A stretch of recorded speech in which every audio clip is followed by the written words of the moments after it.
Tudo bem? Boa tarde.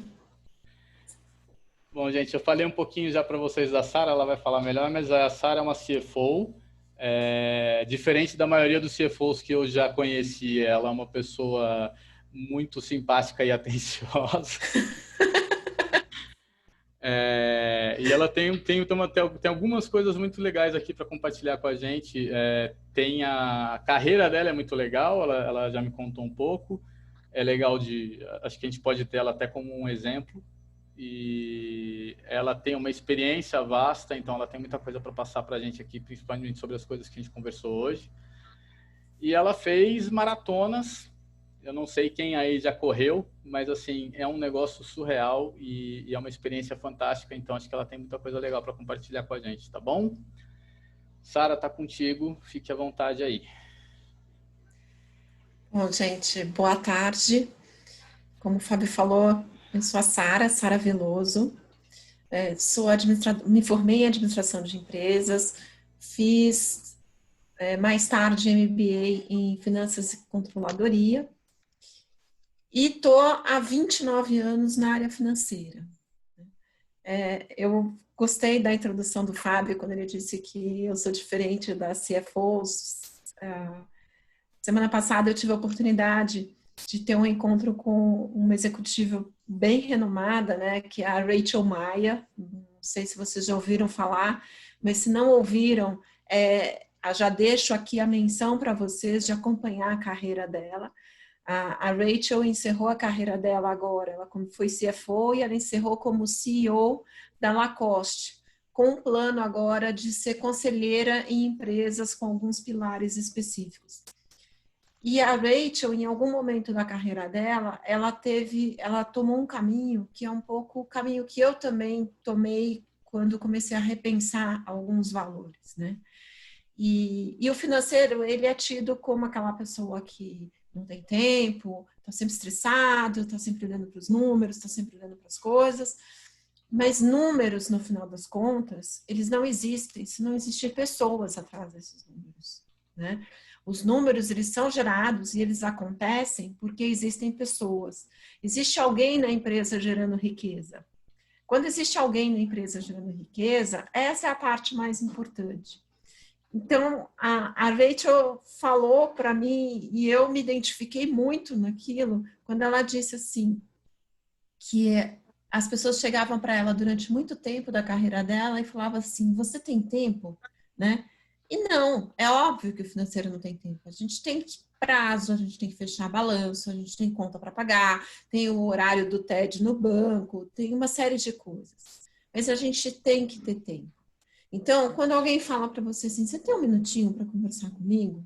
Lá dentro, você pode até estar brigando com todos os seus monstrinhos pelos seus prazos e saber quais são as consequências de que aqueles 5 minutinhos, e que certamente não serão 5 minutinhos, vão representar no resto do seu dia, nos seus prazos, nos seus resultados. Mas você tem que ter esses 5 minutinhos. Né? Então, se eu puder dar como primeiro depoimento para vocês de crescimento de carreira, o que é importante para vocês carregarem, seja a função que vocês forem executar na vida de vocês, prestem atenção nas pessoas. Né? Talvez vocês já tenham passado por essa oportunidade de um dia chegar na empresa e seu gestor olhar para você e falar assim, tá tudo bem? Né? Eu posso dizer que a minha equipe sempre passou por isso, porque eu conheço o semblante deles e eu sei quando eles carregam um problema, eu sei quando eles estão, eu sei até hoje no WhatsApp quando a coisa está bem, quando a coisa não está bem, e porque eu estou fazendo gestão à distância, né? E se existem coisas a serem suportadas e algo que eu possa fazer por eles. Então, a acessibilidade, ela vem disso. Pensem sempre nisso. A empresa, ela é formada por pessoas. Sem pessoas, a gente não tem nada. Não precisa nem fazer balanço. Tá? Sara, deixa eu só acrescentar, desculpa te interromper, uma coisa que eu li essa semana que eu achei super interessante, que é o seguinte, a gente estava falando aí de balanço agora há pouco, e estava falando de ativos e passivos, e assim, gente, um ativo que é super importante e não aparece no balanço é exatamente o que a Sara está colocando aí, são as pessoas, tá? Tipo, é um ativo fundamental e isso não está no balanço. Tá? Então é para vocês verem que a gente tem limitação em tudo aí. Desculpa, Sara. Imagina que isso. E aí, falando um pouco da minha carreira, eu hoje sou CFO, estou há 14 anos à frente do Metro Jornal, que vocês devem conhecer se vocês estão em São Paulo ou em algumas outras cidades do Brasil. O Metro é o jornal impresso que é distribuído aí nos faróis. Fiz o startup dessa empresa e sou head de finanças no Grupo Bandeirantes, porque o Metro também é do Grupo Bandeirantes, da empresa Vibra, que é a empresa que está responsável hoje pela expansão digital do Grupo Bandeirantes. Então, a presença digital do Grupo Bandeirantes. Para mim, prestes a completar 53 anos, é um presente estar numa atividade tão diferente e tão inovadora, né? A gente vai envelhecendo e a gente fala, isso não é para mim, a tecnologia eu não conheço, não é comigo, mas é um presente de carreira poder estar nesse momento de expansão aí. Mas eu não comecei assim, tá? Eu fui office girl, eu fui professora de escola infantil, eu fui a Sara da quinta série, depois eu era a Sara filha, a Sara irmã, depois eu era a Sara namorada, depois eu ganhei o sobrenome a Sara do RH, que foi onde eu comecei a minha carreira, e depois eu me tornei a Sara do financeiro. Aí eu fui crescendo, eu comecei a alcançar posições de gerência e diretoria e comecei a ganhar o sobrenome das empresas por onde eu passei, né? Mas, na verdade, no fundo, eu só sou a Sara. O que sobra no final é a Sara, porque todo o resto a gente está. E isso também é muito importante a gente levar para a carreira da gente. Não adianta você achar que você é a Sara, eu sou a Sara do Grupo Bandeirantes, head de finanças da Vibra, do Metro, eu vou me aposentar, né? Ou um dia a empresa pode não querer mais a minha colaboração, ou eu posso decidir ir para outros desafios. E eu deixo isso para trás, isso não me pertence, né? Eu estou usando isso, mas isso não me pertence. Então, o que eu tenho e o que a Sara tem é o interior dela, é o que está com ela, é a pessoa que aprendeu, que construiu e que se tornou, tanto em termos de conhecimento, quanto em termos de valores e emoções. Então, esse também é um grande valor da minha carreira. Eu trabalhava na área de RH, eu estava fazendo o startup do Parque da Mônica, não sei quantos de vocês chegaram a conhecer o Parque da Mônica lá no Shopping Eldorado. Eu fiz o startup do Parque da Mônica e eu andava ali na obra, né? Chegava com uma bota no carro, né? Roupa social, tirava o salto alto, vestia uma bota para poder andar na obra do parque. E trabalhei em todo o desenho da estrutura, como foi a gestão, como ia ser a gestão, como funcionariam os brinquedos, onde ia ter um monitor, em que ponto, na entrada, na saída, treinamento dos monitores. Aqueles monitores na época, eles eram todos estagiários. Então a gente montou um programa de estágio que determinasse que aquela proposta tinha crescimento para os monitores, então eles tinham um dia na semana treinamentos com profissionais, palestras e uma série de recursos para poderem estar se desenvolvendo nas atividades deles. Não eram qualquer estagiários, então eram estagiários da área de educação, da área de psicologia, da área de sociologia e da área de educação física também. Então, a gente tinha um nicho de estagiários ali. E um dia, o meu diretor virou e falou assim, amanhã você pega a sua mesa e leva para o financeiro. Então, gente, para pegar a mesa e levar para o financeiro, vocês têm noção há quanto tempo isso aconteceu, porque hoje ninguém leva a mesa, né? O máximo que você leva é o notebook, quiçá o celular, né? E naquela época as empresas eram constituídas mesmo de mesas, né? Então, você pega a sua mesa e leva para o financeiro, e assim eu cheguei no financeiro. sem saber nada de finanças, tudo isso que vocês estão vendo, de balanço, de fluxo de caixa, de ativos, eu não tinha nenhum conhecimento disso. Só que ali no financeiro a coisa era muito desorganizada, o livro caixa nunca fechava, e olha como eu estou falando para vocês de coisas antigas, talvez vocês nunca tenham ouvido falar de um livro caixa ou nem vão ouvir falar de um livro caixa, né?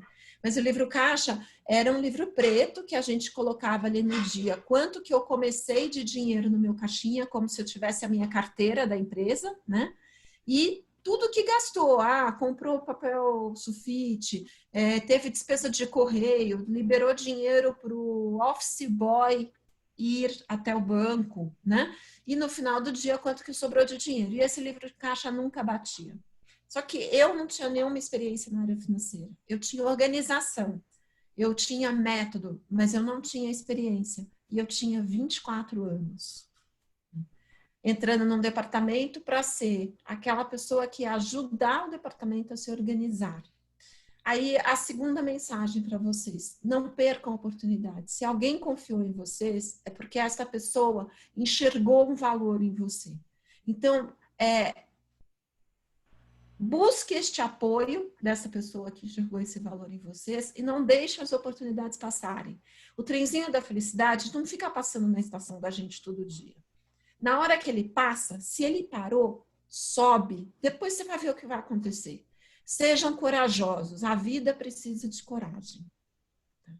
E foi assim que eu fui para o financeiro. Cheguei lá no financeiro, meu primeiro dia, colocada ali pelo presidente da empresa, como aquela que ia olhar tudo, dedar tudo, criticar tudo, ser a chata. Uma pessoa chegou para mim, o funcionário que cuidava do livro caixa, falou assim, já que você chegou aí, olha aqui, o livro caixa não está batendo, toma aí. E eu falei, olha, mocinho, peraí que não é bem assim, né? Vem cá. Aí ele pegou e falou, o que foi? Eu falei, o livro caixa não está batendo, primeiro você tem que me contar o que você está fazendo para eu entender por que não está batendo. Eu nunca tinha visto um livro caixa, gente. Lembra que eu era de humanas, tá?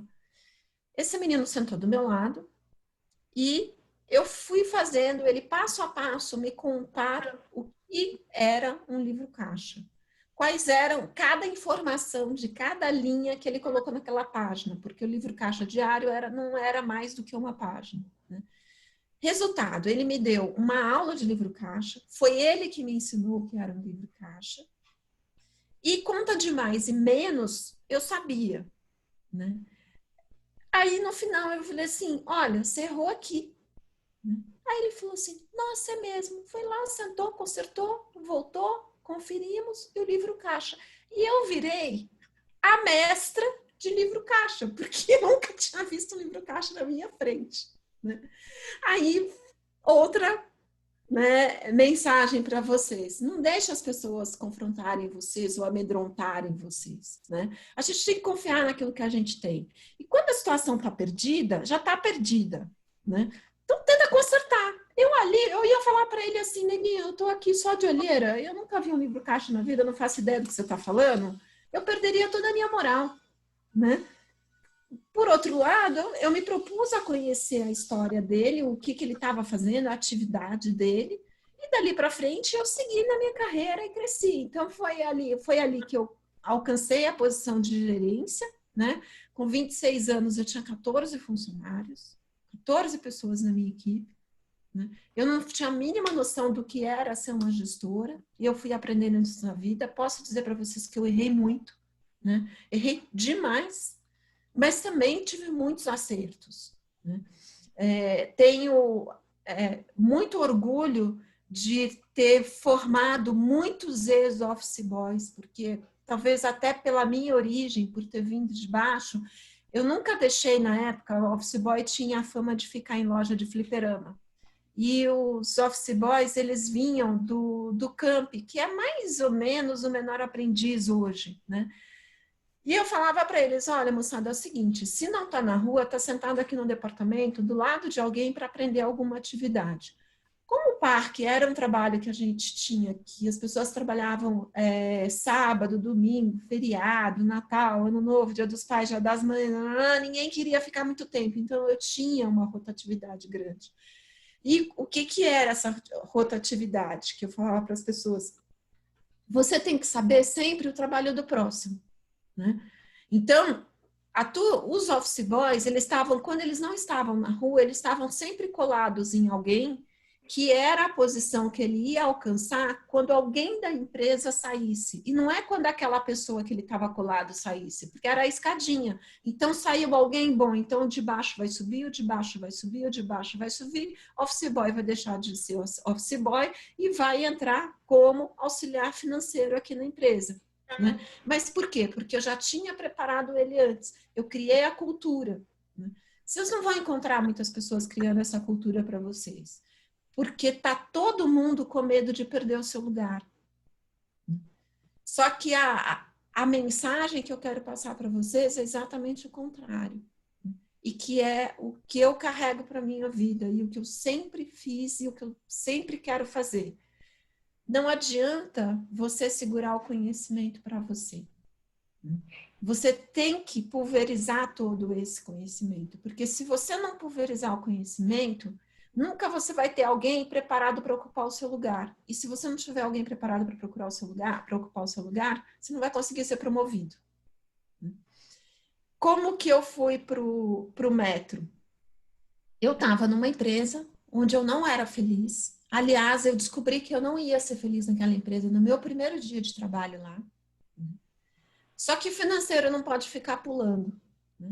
E se o financeiro não pode ficar pulando, eu tinha que montar uma estratégia para a minha vida. Eu sempre fui uma pessoa de foco, de metas. Né? Eu sempre quis saber qual o valor do meu sonho, quanto custa sonhar e quanto que esse sonho vai me custar para alcançar. E ali eu falei, bom, se eu não posso ir embora hoje, porque eu vou queimar meu currículo, minha carteira de trabalho e tudo mais, eu vou ficar aqui 2 anos. Né? Eu, pessoalmente, acho que um financeiro, ficando numa empresa 2 anos, fechando 2 ciclos de balanço, e eu estava em dezembro, quer dizer, eu ia fechar o balanço do ano anterior e do outro ano. É o suficiente para eu ter uma história para contar e aí tá indo para o mercado buscar uma oportunidade financeira, uma outra oportunidade de trabalho. Quando chegou, eu estava completando o 2º ano, no mês de setembro, eu peguei hepatite, eu fiz uma cirurgia e eu peguei hepatite C, eu tive que ser afastada e eu fiquei em casa. E eu ficava de casa fazendo a gestão da equipe, na época por Skype. Gente, eu estou contando para vocês uma história de 15 anos, né? Então, há 15 anos, eu, num momento, me desafiei em fazer gestão de equipe por Skype. Não foi a coisa mais fácil, não foi, não era como é hoje, mas naquela época eu fazia a gestão da equipe por Skype. E eu tinha algum tempo livre em casa, né? Porque eu não tinha mais que fazer o deslocamento para o trabalho, eu trabalhava longe e tal. E eu comecei a fomentar a minha rede de relacionamentos. Fomentando a minha rede de relacionamentos, eu chamei para o LinkedIn uma hunter que eu tinha feito um processo de seleção com ela antes de eu entrar nessa empresa. Só que aí a vaga foi cancelada e eu acabei indo para essa empresa que eu estava. E quando eu cutuquei para ela fazer parte da minha rede no LinkedIn, ela estava fazendo o processo de seleção do metro. E ela tinha acabado de ter uma baixa para a posição de diretoria financeira, para o CFO da empresa, e ela precisava de uma mulher para ser a CFO. Então, assim, casou oportunidade com dia.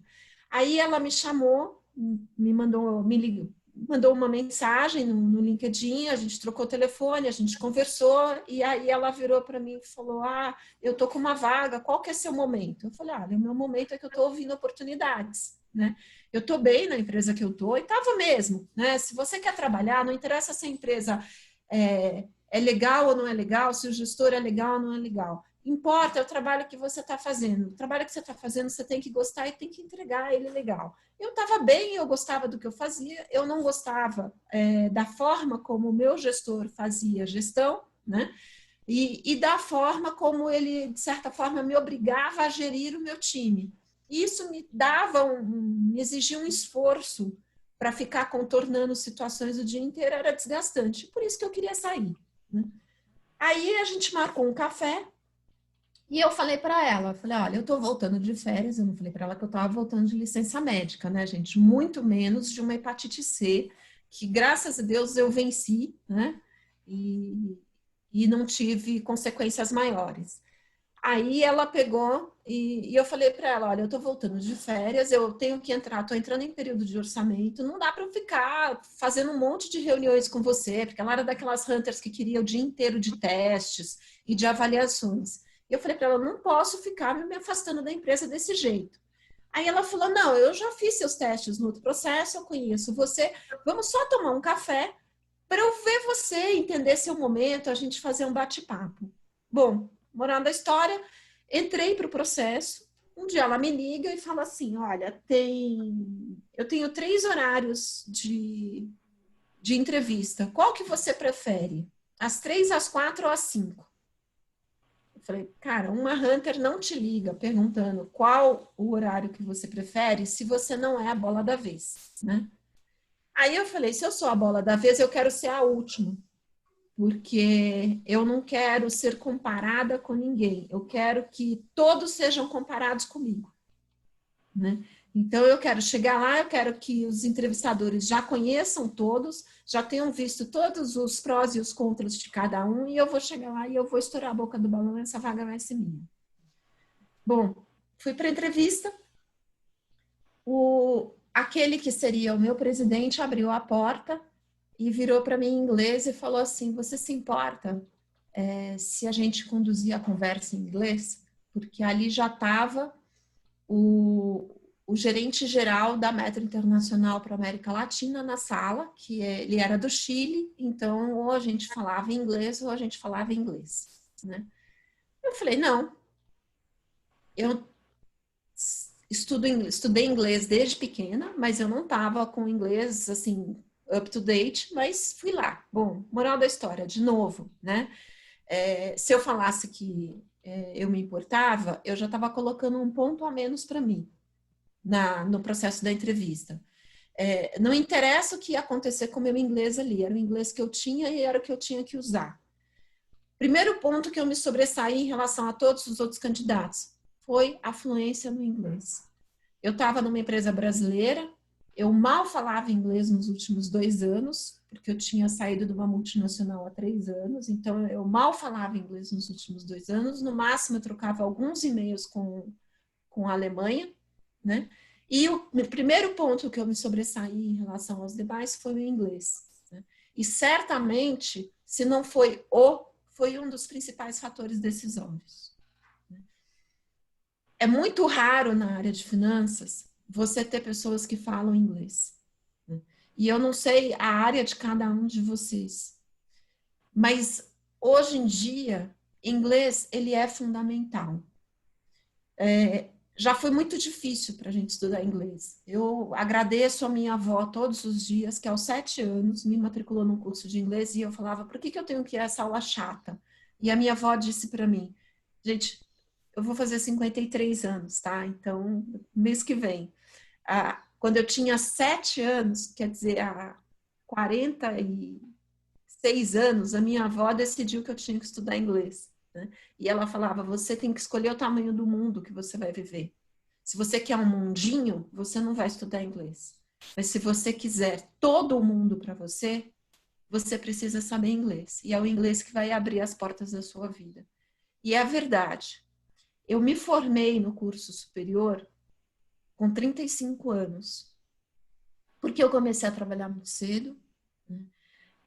Eu tive uma série de dificuldades na minha vida, eu trabalhava de dia, estudava à noite, eu tive que trancar a faculdade várias vezes, né?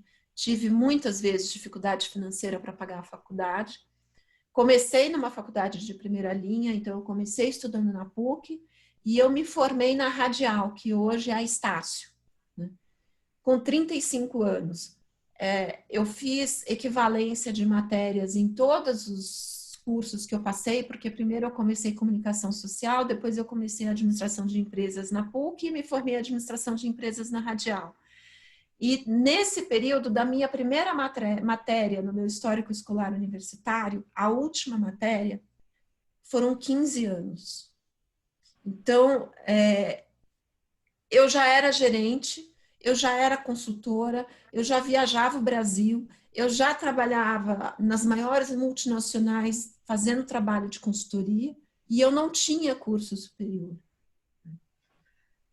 Quando eu saí do parque porque o parque entrou em processo de venda, eu estava fazendo uma série de análises para a empresa, eu fiquei 6 anos no Parque da Mônica, e eu tinha um cargo de confiança. Eu falei, bom, se eu estou fazendo as análises para o parque ser vendido, quem comprar o parque não vai querer aqui a pessoa que cuida da conta, que assina cheque, que é o braço direito do atual dono da empresa. Eles vão trazer um outro braço direito. Então, enquanto eu fiquei fazendo todas as análises para a venda da empresa, eu também comecei a procurar emprego. Mandava currículo, procurava emprego no Estadão, né? Aquela famosa procuradora do Estado, né? Que aos domingos pegava os classificados e ficava procurando emprego, né? E eu tinha um mote, eu tinha um foco que eu queria trabalhar numa multinacional americana. Eu queria conhecer a cultura americana de trabalho. Então, nada que fosse diferente de uma multinacional americana serviria para mim naquele momento. Eu não tinha curso superior ainda, mas eu tinha o inglês. E eu consegui a minha atividade. Eu fui ser consultora de negócios numa multinacional americana que ela tem um ERP e ela precisava de uma pessoa que conhecesse finanças, que conhecesse tecnologia, que falasse inglês e que pudesse ajudar na localização dos módulos financeiros do ERP para a realidade brasileira. Né? Eu era uma pessoa que conhecia a tecnologia, eu era uma pessoa de processos em finanças, no Parque da Mônica, além de cuidar da parte financeira, eu também cuidava de TI. O meu grande projeto, o meu último projeto em TI no Parque da Mônica foi fazer um upgrade do HD do servidor de 600 MB para 1.2 GB. Tá? Isso foi do servidor, gente. Isso foi meu grande projeto, né? Qualquer pendrive hoje tem mais do que isso, né? E aí eu fui para essa empresa de gestão. Cheguei lá, eu era uma pessoa de finanças. Eu sou de uma época que financeiro e contador se engalfinhavam, eles não se conversavam, né? E eu tinha o seu João, que era um contador super antigo da empresa, da família, super considerado, e eu falava, gente, não é possível, né, que eu não saiba contabilidade para argumentar com esse homem. Eu um dia vou saber mais contabilidade do que ele. E a carreira de finanças evoluiu para isso. É por isso que hoje a gente tem a controladoria, né? Porque a gente tem a contabilidade que estuda o passado da empresa. Então, quando vocês estão vendo aí receita, despesa, resultado, lucro, balanço, vocês estão olhando tudo que já aconteceu. Mas tudo isso tem que ser ferramenta para a gente olhar o que vai acontecer, ou planejar o que vai acontecer. Isso que é muito importante, né? E é isso que a controladoria faz. Eu admiro muito Peter Drucker. E o Peter Drucker, ele diz o seguinte, ninguém dirige um carro olhando para o retrovisor. Mas você precisa do retrovisor para dirigir o carro. A mesma coisa é um gestor de uma empresa. Se você passar toda a vida olhando para o balanço, você não vai conseguir levar a sua empresa para frente. Mas você precisa do balanço para poder fazer o planejamento da sua empresa e para poder definir os próximos passos da sua empresa. Bom, aí eu cheguei lá e eu não sabia contabilidade. Como que eu vou trabalhar com sistema de gestão integrado, que prevê que a contabilização é na origem e não no final, sem conhecer contabilidade e ainda dar treinamento em relação a isso? Tive dúvida, né? Eu tinha fugido da contabilidade, feito uma doida na faculdade, né? Eu tinha feito um acordo com meu professor de contabilidade, que era tudo ou nada, porque a gente tinha total incompatibilidade de gênios. E eu falei para ele, vamos fazer um acordo? Eu não venho mais às suas aulas, eu venho no dia da prova. Se eu tirar 10, você me passa. Se eu tirar 9,5, você me bomba. né? Mas se eu tirar 10, você não me dá uma falta, né?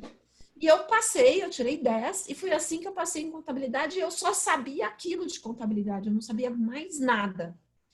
Então, eu me matriculei num curso no Sebrae de contabilidade para não contadores. Reformulei toda a base contábil que eu tinha abandonado lá no meu curso na faculdade, não concluída, e foi isso que me deu suporte para seguir e trabalhar com softwares de gestão. Essa experiência trabalhando em software de gestão, eu passei pela controladoria, pela contabilidade, pelo financeiro das maiores multinacionais. Então, eu passei na Ford, eu passei na Johnson Controls, eu passei na Black Decker, eu passei na Columbia Chemicals, eu passei na Delphi, toda a área automotiva, com certeza, na área química, na área alimentícia, eu dei consultoria para a EFE, que é a Pedigree, e para Mars, que faz o MM, que faz aquele arroz Uncle Ben's. Então, quando eu fui lá e cobri aquela lacuna de formação, eu pude viver dentro do departamento financeiro de muitas empresas e eu fiquei nessa vida durante 4 anos. Só que aí eu já estava com eu já tinha mais de 30 anos e eu não tinha meu curso superior. E todo mundo, a formação, faculdade, foi uma coisa que se abriu no Brasil. A gente já estava numa época pós Fernando Henrique Cardoso, então a gente já tinha aí a proliferação de universidades e faculdades e formações, e é por isso que vocês podem estar aqui hoje na iCapital Humano fazendo esse curso. E eu, Sara, não tinha curso superior, e o pior, né? Não tinha pós-graduação, porque todo mundo hoje termina a faculdade, vai buscar uma especialização, uma pós-graduação, um MBA, alguma coisa a mais. Eu não tinha nada disso. Então, eu coloquei como target que eu ia me formar em 2 anos. Eu fui à Radial, apresentei o meu currículo, fiz equivalência, fiz prova de proficiência em algumas matérias e montei um plano de ação que eu me formaria em 2 anos. Então, entre as aulas durante a semana e as DPs que eu fiz aos sábados, eu consegui em 2 anos concluir o meu curso, né, e tirar o meu diploma superior. Aí vocês vão falar, mas por que você não voltou para a PUC? Eu não voltei para a PUC porque a PUC não tinha essa facilidade da proficiência. E ela tinha mudado tanto o currículo nos anos que eu fiquei com a faculdade trancada, que praticamente eu ia ter que estudar mais 5 anos. E na minha formação, tanto faz que faculdade eu tinha curso superior. Naquele momento, eu precisava de um curso superior para poder ingressar numa pós ou num MBA, né? E sem o curso superior, eu não poderia fazer isso. Então, foi o outro pulo que eu fiz aí na minha carreira. Aí, um dia, conversando com uma Hunter, eu falei para ela, olha, eu não sei, né, eu preciso agora, né, eu cumpri a minha missão com 35 anos, diploma, beca, me formei, baile de formatura, né, e aí o que eu vou fazer agora, né, eu preciso fazer uma formação, eu preciso me formar, mas eu não sei o que eu vou buscar. E ela virou para mim e falou, Sara, não se preocupe, a vida vai te formar, né? A tua carreira vai te mostrar onde você vai ter que buscar especialização. E aí eu acabei fazendo o MBA em Finanças e Controladoria, porque era onde estava meu pé. Também fiz uma especialização no INSPER, em Gestão de Pessoas. E segui a minha carreira na área financeira, né? Com muito orgulho, né? Estou aqui, né? Praticamente num período já tenho muito para contribuir, mas já num período chegando na minha aposentadoria, né? Há 14 anos no Grupo Bandeirantes, acho que uma pessoa não perdura numa posição de liderança e numa gestão sênior, né? Num C-level de uma empresa, 14 anos, né? Se não está fazendo a coisa legal. Essa mesma Hunter, um dia eu estava assistindo uma palestra dela num encontro de CFOs e ela falando assim, olha gente, eu passei a minha vida inteira achando que eu ia virar skinny, alguém ia descobrir que eu era uma fraude, que eu não era tão boa assim. E eu falei, gente, ela também tem esse sentimento no coração, ela também carrega essa dúvida com ela. Né? E uma outra vez, conversando com uma amiga que é da área de gestão de pessoas, contei para ela essa conversa, ela virou e falou assim, Sara, e quem não tem essa dúvida? Todos nós temos, todos nós carregamos essa dúvida. A questão é que são aqueles que se paralisam perante a dúvida e aqueles que continuam seguindo com a dúvida. Né? Então, essa é um pouco da minha história aí como gestora, né? E falando um pouco da carreira de finanças, eu digo para vocês o seguinte, ninguém sabe se está fazendo certo ou errado se não tiver um orçamento para você comparar, né?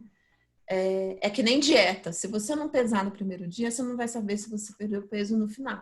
Né? Se você não tirar as suas medidas, se você não olhar massa gorda e massa magra, você não vai saber no final da dieta se você teve resultado, porque a gente sempre vai achar que a gente ainda está gordo. Né? Então, você precisa ter um ponto de partida. Você tem que ter o seu orçamento. E você tem que estar acompanhando o seu orçamento o tempo inteiro. Não adianta você fazer o orçamento em outubro, novembro, startar o ano, né? E olhar o orçamento lá em setembro e falar assim, não estou fazendo. Gente, desculpa, né? Orçamento tem que ser revisitado todo mês. Todo mês fechou, né?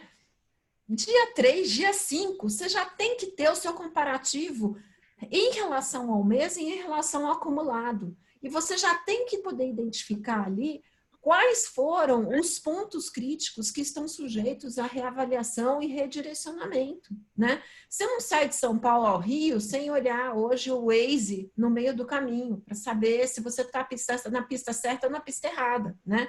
Então, assim, você saiu de São Paulo, você quer chegar no Rio, pega a Regis, quando você chegar em Curitiba, você vai ver que você foi para o lado errado, não adianta.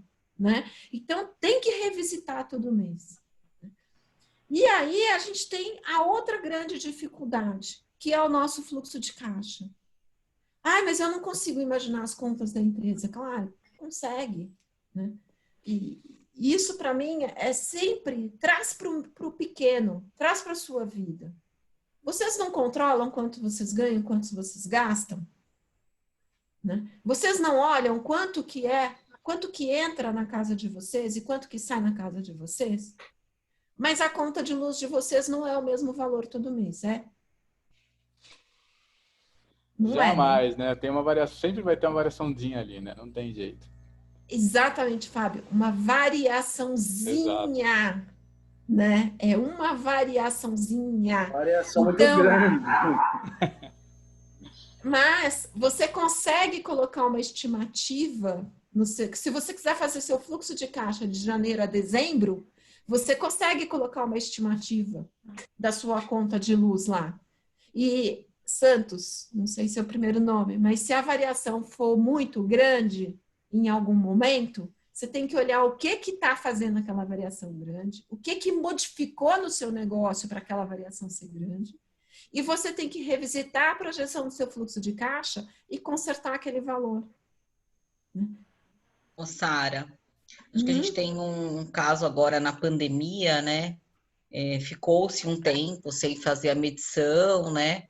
E eu e meu marido, a gente faz um acompanhamento, uma planilha dos gastos. E a gente já previsionou que quando voltasse, a gente teria um consumo maior. E assim, a minha conta vem 180 e o mês que eles voltaram a cobrar, porque a gente sabia que a gente estava em casa gastando mais, veio 400. Só que a gente já tinha previsionado. Eu acho interessante, né? Pô, a gente se atentar às mudanças também, né? Então, agora, se você consegue fazer isso no seu micro da sua casa, a grande diferença é que quando você for para a empresa, os 180 vão ser 18 mil, 180 mil, dependendo do tamanho do seu negócio, entendeu? E aí, na hora que você pega os 18 mil e transforma em 40 mil, né? Os 180 mil e transforma em 400 mil, você tem que ter preparado o seu fluxo de caixa para isso e você tem que ter tido a visibilidade disso. E não é difícil olhar isso, gente. Não é difícil se você fizer isso todos os dias. todos os dias às 10 da manhã, há 14 anos, eu sei qual é o saldo do meu caixa, do meu fluxo de caixa, batendo com o saldo bancário, e a gente sabe quanto que eu ganhei de rendimento de aplicação financeira do dia de ontem para o dia de hoje. Durante muitos anos, quando a aplicação financeira era um número importante, eu cheguei a ter como meta pagar o custo do meu departamento com rendimento de aplicação financeira.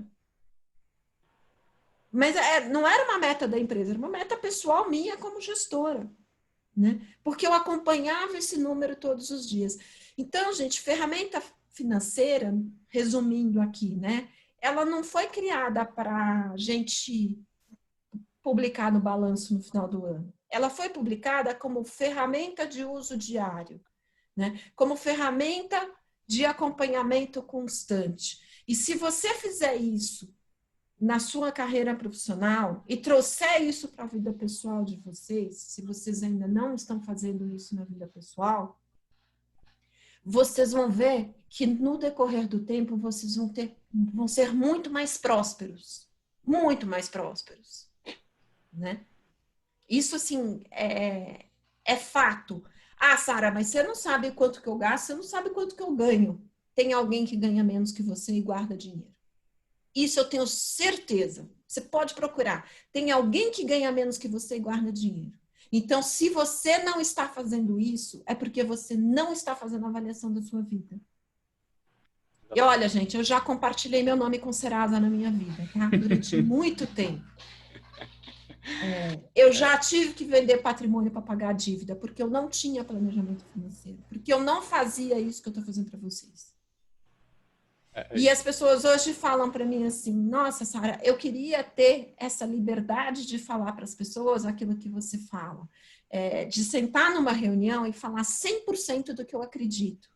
Né? De falar 100% do que eu acho importante que os gestores precisam ouvir. E as pessoas falam assim, como que você tem essa liberdade? Eu falo, gente, é muito simples. É guardar mais do que você gasta. Sempre que possível. Então, você tem que ter sempre o foco da economia. Quando você está com o seu colchão de economia assimilado, você trabalha com liberdade, você trabalha melhor, você pode ter mais ousadia, você não tem medo de perder emprego, porque você tem um colchão para pagar suas contas por um ano. Então, ok, se eu perder meu emprego hoje, né? Mas se eu der uma ideia brilhante, ou se eu lutar por uma coisa que eu acredito, eu posso mudar a história da empresa. E eu não posso deixar o medo não me permitir fazer essa luta. Entendeu? Então, isso é muito importante. Quando você tem a sua vida pessoal resolvida, você também pode ser um profissional melhor. Né? Você estava disposto a inovar, né, Sara? Eu conheço uma pessoa que passou a vida inteira num casamento, pendurada no marido, entendeu? Porque não tinha como sair, não lutou para trabalhar, não lutou para um monte de coisa. 30 anos de casada, levou um pé na bunda. E não tem mais o que fazer. Não tem mais o que fazer. Então, não deixa o medo atrapalhar vocês. Façam com que a vida de vocês não seja uma vida de medo. Ah, Sara, mas assim, poxa, eu tô conseguindo guardar R$10. Cara, guarde R$10. Guarde R$10. Ah, vou pedir pizza no final de semana, porque também, né, esse negócio de cozinhar todo dia é um saco, gente. Eu aqui em casa cozinho todo santo dia, né? Faço home office, cuido da minha vida paralela, aceito os convites, tipo, tá aqui falando para vocês, mas eu também cozinho para minha família. Eu tinha uma congeleira que vinha em casa antes da pandemia, e depois que eu comecei a cozinhar, meu marido não quer mais que ela venha, não sei porquê, né? Mas assim, não vai pedir a pizza, né? Tem a pizza pronta do supermercado que custa 1/6 do preço. Ah, Sara, não é o mesmo valor. Tá bom, mas você quer economizar? Né? Você quer formar o seu colchão de reserva financeira? Né? não tem vitória sem sacrifícios, né? Não existe vitória sem sacrifícios. Isso é o que você vai conseguir fazer quando você sabe o que você faz. Então, se você conhece seu negócio, você vai saber quando você vai consumir mais estoque, você vai saber quando você vai precisar de mais caixa. Por isso que eu falei tanto para vocês aqui, gente, tem que ser parceiro do financeiro, tem que estar todo mundo junto, porque está todo mundo no mesmo negócio. Tem que entender o que o negócio faz, quando você conhece o negócio, você sabe como ele se comporta. Que a Sara estava falando que a gente falou agora há pouco de conta de luz, por exemplo, cara, todo mundo sabe aqui que chega no verão a gente vai deixar o ventilador ligado, né? Então, assim, eu já sei que chega no final do ano, ali, final e comecinho do ano, eu vou gastar mais com energia elétrica porque meu ventilador vai estar ligado sempre. A gente sabe que essas coisas acontecem. E o orçamento nada mais é do que fazer isso, é você conseguir entender como o seu negócio funciona para você poder estabelecer ali o que são, até onde você tem que ir com as coisas para você ser eficiente, né, Sara? E aí é isso que vai Exatamente. te dar essa liberdade que você está falando, né? E você tem que olhar a empresa, né, como um organismo, né? Aí você tem, né? Você tem a produção, você tem o financeiro, você tem o marketing, você tem venda, você tem a contabilidade, você tem o RH. Tá bom. Arranca o coração.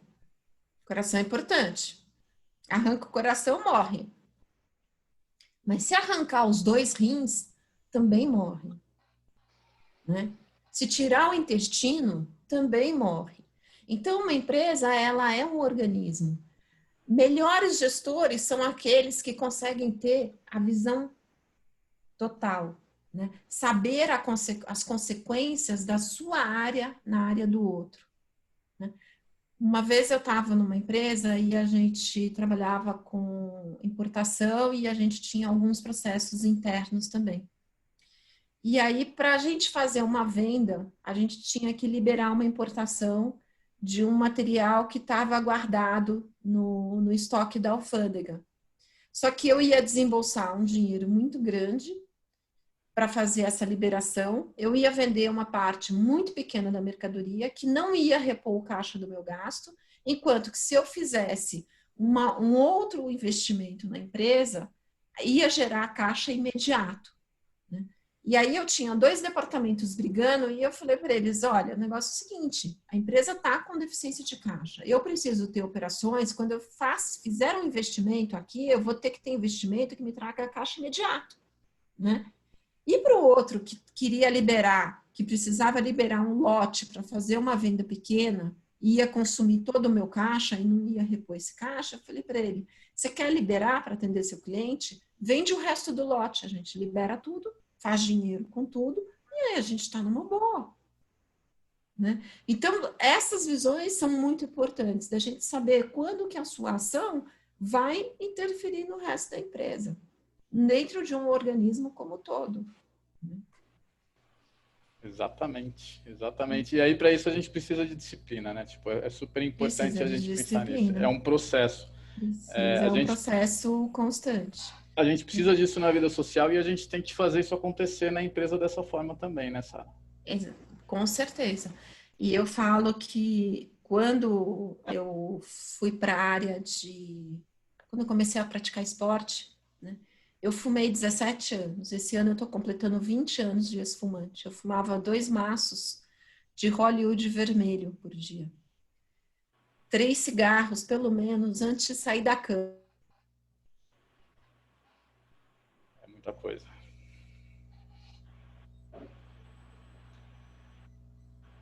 Sara? Saiu? Acho que ela travou. Com 40 anos eu era Ai, sedentária. voltou. Você deu uma travada, Sara. Ah, deu uma travada? Deu. A hora que você falou que você fumava 3 cigarros antes de levantar, eu fiquei até assim, impactado e aí depois você travou. Até travou a tela. Até travou a tela. 3 cigarros antes de levantar, né, Diogo? Caramba, é muita coisa. 3 cigarros antes de levantar, né? Eu fumei 17 anos e todo mundo colocou metas no ano 2000, na virada do ano 2000, todo mundo falou que ia fazer uma coisa importante no ano 2000. No dia 12 de outubro de 2000, eu fumei meu último cigarro. Tô aqui falando para vocês, minha boca tá cheia d'água. Tem 20 anos que eu não fumo. E todos os dias eu levanto e falo para mim assim, hoje eu não vou fumar. Com 40 anos eu me separei. Decidi aos 40 anos que eu iria viver os melhores 50% da minha vida.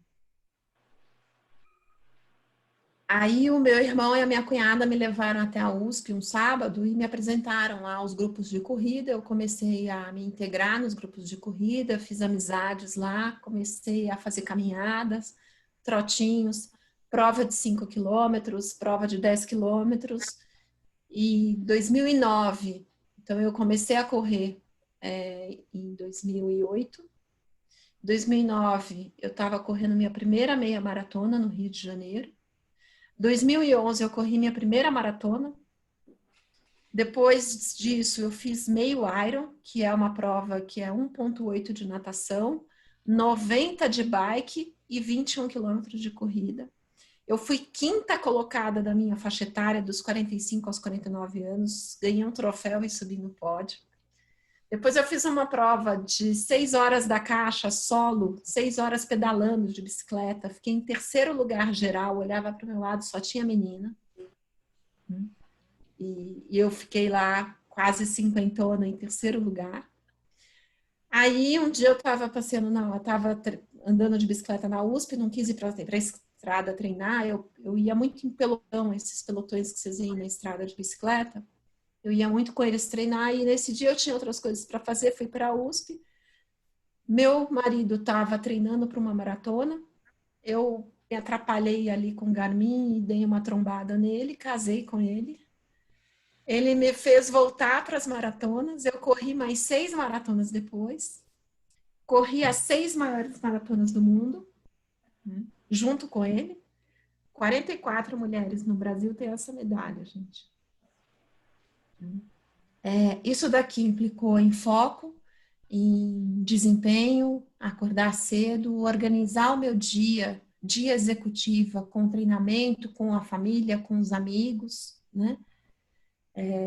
Planejamento financeiro, porque eu fui para Tóquio, Londres, Berlim, Chicago, Boston e Nova York, né? Ninguém viaja para todos esses lugares se não juntar milha, fazer plano de milhagem lá no hotéis.com, fizer muita reserva financeira, né?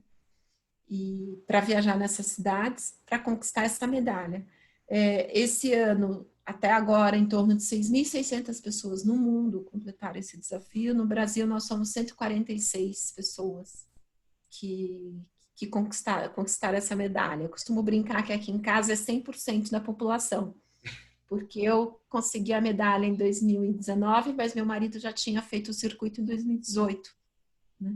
Então, 100% aqui em casa tem essa medalha, né? E eu conto essa história e um pouquinho mais de superação e de motivação de superação nesse livro aqui, 6 corridas, né?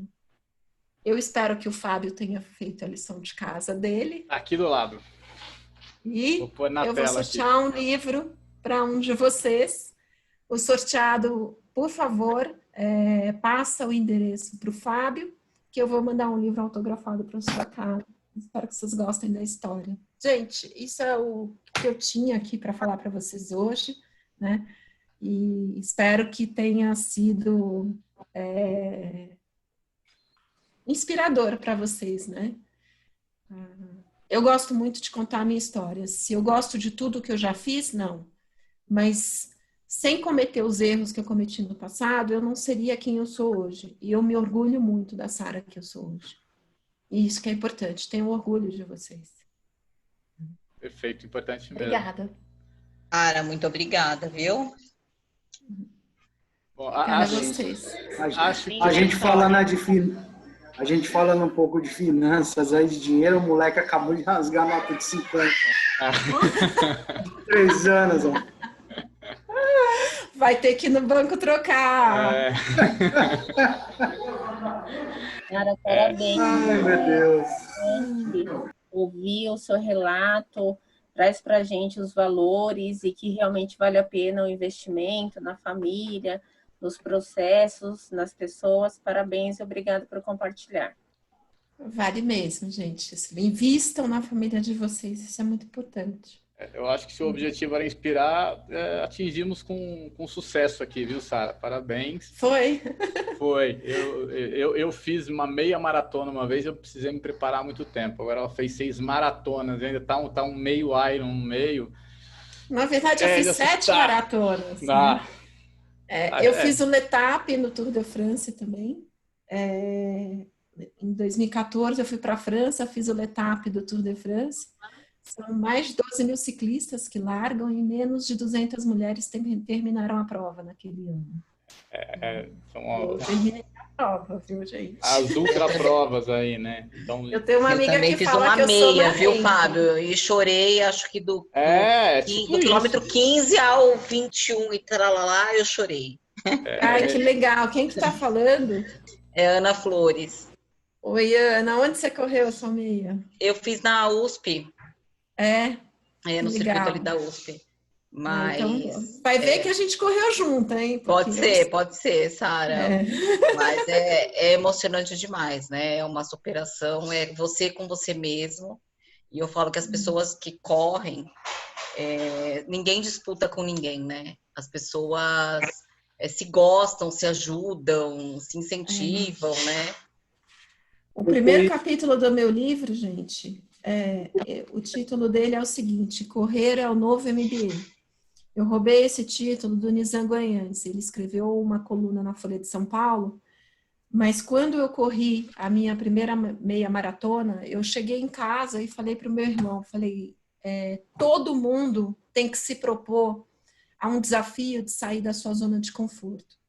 Eu, a Ana, o Fábio, a gente correu uma meia maratona, correu maratona. Vocês vão falar assim, mas eu não vou correr. Vai dançar. Você tem 2 pés esquerdos, vai para uma aula de dança e vai aprender a dançar. Vai aprender a bordar, vai aprender a cozinhar, né? Faça algo que desenvolva a sua resiliência, né? Que desenvolva a sua inteligência emocional. Quando você está numa meia maratona, numa maratona, num desafio desse nível, que te tira da sua zona de conforto, você traz para o momento presente a oportunidade de viver emoções que a vida vai te colocar. Então, você vai passar irritação, né? Você vai passar medo, você vai passar angústia, você vai passar frustração, você vai ter muitos sentimentos ali. Esses sentimentos você vive no seu dia a dia. Se você se expôs a uma situação de sair da sua zona de conforto e já vivenciou esse sentimento, quando você tiver uma situação profissional que você passar por isso não é novidade. Você já sabe como você se comporta, você já corrigiu o seu comportamento, né? Então, uma pessoa bateu no seu carro num dia que você não está bem, você não vai mais descer do carro xingando e esbaforindo. Você vai descer para resolver o problema, porque já bateu, né? Então, essa experiência de sair da zona de conforto é muito importante para a carreira da gente. Inteligência emocional. Né? Então, busquem isso para vocês, através da corrida, qualquer coisa. Se nasceu com 2 pés esquerdos, vai dançar. Né? E não precisa correr maratona. Se você quer começar, vai dar uma volta no quarteirão todo dia e tem esse compromisso com você. Né? Isso que eu falo que é muito importante também. A gente está muito focado no compromisso com o outro. Eu vou lá porque o Fábio está olhando se eu estou presente. Não, gente. Vocês estão aqui porque vocês vão aprender, porque é importante o conhecimento para vocês e vai fazer diferença para a carreira de vocês. O Fábio, nossa vida já está resolvida. Entendeu? O compromisso é com você. Isso é importante para você. Parem de fazer as coisas pelo outro ou por causa do outro, né? Sejam honestos com aquilo que vocês fizeram, dos acordos que vocês fizeram com vocês, né? As promessas de segundas-feiras, elas têm que ser de segunda, terça, quarta, quinta, sexta, sábado e domingo. É isso aí. Ótimo, Sara. Sara, e a parte da atividade física, eu acho que revela muito isso, né, que você falou. Seja na corrida, seja na musculação, seja no mountain bike, seja no que for, né? Me ela sigam lá no revela- Instagram que vocês vão ver o desafio que eu estou vivendo nesse momento. Eu faço Sara mountain Veloso. bike. Você faz mountain Gosto. bike? Eu já fiz um pouco de mountain bike. Eu tenho um pouco de medo de mountain bike. Mas eu fiz Diamantina Ouro Preto de mountain bike. Eu já passei por algumas situações já. Então, No rosto, pois na cabeça. Mas não desisti. Não desiste, não. É bem legal. É isso aí.